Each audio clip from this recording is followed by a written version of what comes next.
13 के digital platform में आपका स्वागत है। तो बात कर लेते हैं रियासी ज़िले की कुछ बड़ी और अहम खबरों की, जिन पर आज हमारी नज़र रहेगी। पिछले कुछ दिनों से पहाड़ी इलाकों में लगातार हो रही मूसलाधार बारिश के चलते जहां चिनाब नदी पर होने वाली एक्टिविटीज़ को प्रशासन द्वारा प्रतिबंध लगाया गया था, यानी कि जो रिवर राफ्टिंग चिनाब नदी में होती आ रही है, उस रिवर राफ्टिंग को कुछ दिनों के लिए सस्पेंड किया गया था। लेकिन अब मौसम साफ होते ही कल एक बार फिर से प्रशासन की तरफ से देर शाम को ये फैसला लिया गया और राफ्टिंग ऑपरेटर्स को चिनाब नदी पर जो है वो अपनी अपनी राफ्टें दौड़ाने के लिए उनको जो है वो अनुमति दे दी गई है। आप तस्वीरों में भी देख सकते हैं, जो श्रद्धालु माता वैष्णो देवी के दरबार में पहुंच रहे हैं, उसके साथ ही शिवखोड़ी में जाते हैं, वो श्रद्धालु एक बार फिर अब यहां पर चिनाब नदी की लहरों में जो है वो राफ्टिंग का आनंद ले रहे हैं और एडवेंचर टूरिज्म का नज़ारा यहां पर एक बार फिर चिनाब नदी के किनारे देखने को मिल रहा है। इससे इस इलाके के लोगों को के रोज़गार को एक बड़ा जो है वो असर पड़ता है और काफ़ी लोगों का रोज़गार चलता है। तो राफ्टिंग एक बार फिर चिनाब नदी पर शुरू हो चुकी है। दूसरी बड़ी खबर की बात कर लेते हैं तो रियासी ज़िले के ब्लॉक पोनी के कुछ ऐसे गांव हैं जो आज भी अनशेड्यूल्ड पावर कट से इस बरसात के मौसम में भी काफ़ी परेशान हो रहे हैं और प्रशासन द्वारा लगातार आश्वासन मिलने के बावजूद भी जो ज़मीनी सतह पर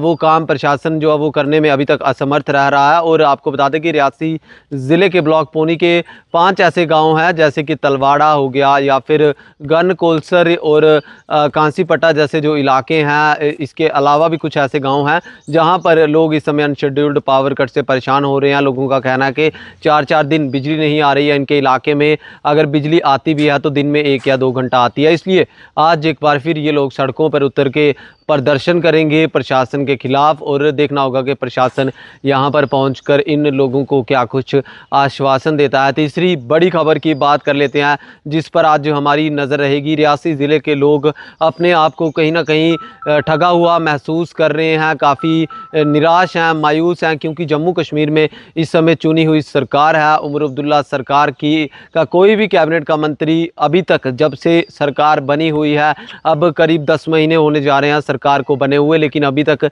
रियासी ज़िले में नहीं पहुंचे, ना ही यहाँ के लोगों को की सुध बुध लेने पहुंचे हैं, ना ही किसी तरीके का कोई इनाग्रेशन करने पहुंचे, ना ही प्रशासन के अधिकारियों के साथ कोई मुलाकात करने पहुंचे, चाहे वो health minister, education minister Sakina Itoo हो, डिप्टी सीएम सुरेंद्र चौधरी हो, उमर अब्दुल्ला मुख्यमंत्री हो या फिर कैबिनेट मंत्री सतीश शर्मा हो जो इस ज़िले के इंचार्ज है। तो किसी भी तरीके के से लोगों के साथ कोई भी मुलाकात उमर अब्दुल्ला कैबिनेट के मंत्रियों ने अभी तक नहीं की है और लोग कहीं ना कहीं अपने आप को ठगा हुआ महसूस कर रहे हैं कि चुनी हुई सरकार है जम्मू कश्मीर में, मुख्यमंत्री हैं, उप मुख्यमंत्री हैं, कैबिनेट के मंत्री हैं, लेकिन इस ज़िले को हमेशा से ही इग्नोर जो वो सरकारों की तरफ से किया जा रहा है। तो इस पर भी लोगों की क्या कुछ प्रतिक्रिया रहेगी, इस पर भी हमारी नज़र रहेगी। न्यूज़ 18 नेटवर्क के लिए राहुल कपूर, रियासी।